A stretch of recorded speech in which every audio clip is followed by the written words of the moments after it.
closer and closer to him, like the example of today.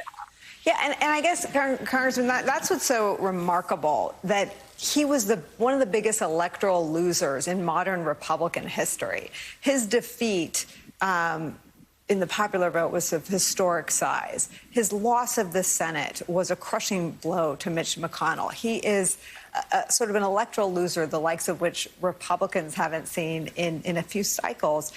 And yet what Mike's saying is certainly true. His ability to purge anyone they're not crossing his tax policies. They're not crossing him on a policy level. They're not parting with Republican orthodoxy. They're simply telling the truth, that we were in safe rooms on January 6th because Donald Trump supporters came here to try to overthrow the peaceful transfer of power. They attacked the United States Capitol. And what I find interesting about your letter is it feels like a defense for the rule of law, that a congressional subpoena has to still mean something. If we lose that, from Trump's perspective, he seems to be wielding as much power out of office as a loser as he did in. It is extraordinary, Nicole. I mean, Trump lost Congress for Republicans. He lost the presidency for Republicans. He went out of his way to make sure Republicans lost 2 seats in Georgia, pushing Mitch McConnell into the minority in the Senate. And yet, Republicans who are fearful of a primary challenge, by the way, that's the only reason they do it. And they will tell you privately, they won't say it publicly, but Republicans who are fearful of a primary challenge, which is most people in politics these days, to be fair, find the need to continue returning to the altar of Donald Trump to get a blessing and get another 2 years in Congress. And at the end of the day, these people have to ask themselves, is it worth it? Is it worth it? Look at everything that's at stake. I very rarely sign public documents or letters these days, but I thought I had to do this, Nicole, because this is about the truth. This is about defending our country's democracy. I come from a family, we lost our country. My parents lost their country because there was no rule of law there one day when they woke up. And we don't want it to happen here. And that's why I signed that letter. And that's why I hope, even as Adam Kinzinger leaves Congress, that more Republicans will wake up and understand that this is a lot bigger than another 2 years serving in the House of Representatives. I'm going to read from your letter, but if they don't follow your path and Adam Kinzinger's path, would you like to see the Republican Party burn to the ground because it represents a break with the rule of law and democratic norms? Well, I think that'll happen naturally. I mean, we've seen people move away from the Republican Party since the end of the Trump presidency.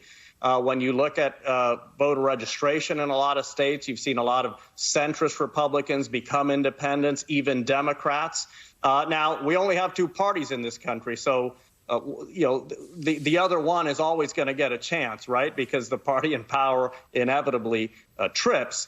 But more and more, especially with young generations of voters, Nicole, that there is not a market for Trumpism. So the Republican Party will ultimately fail if it does not move away from this one-man rule inside the party. I want to read from your letter. This is from the brief. If traitors bent on disrupting and damaging our government were to meticulously plan and nearly succeed in flying a jumbo jet into the White House, we would not expect Congress to implement stronger safeguards without the opportunity to investigate the attackers. And we certainly would not expect Congress to sit on its hands when it comes to such an important matter of national security.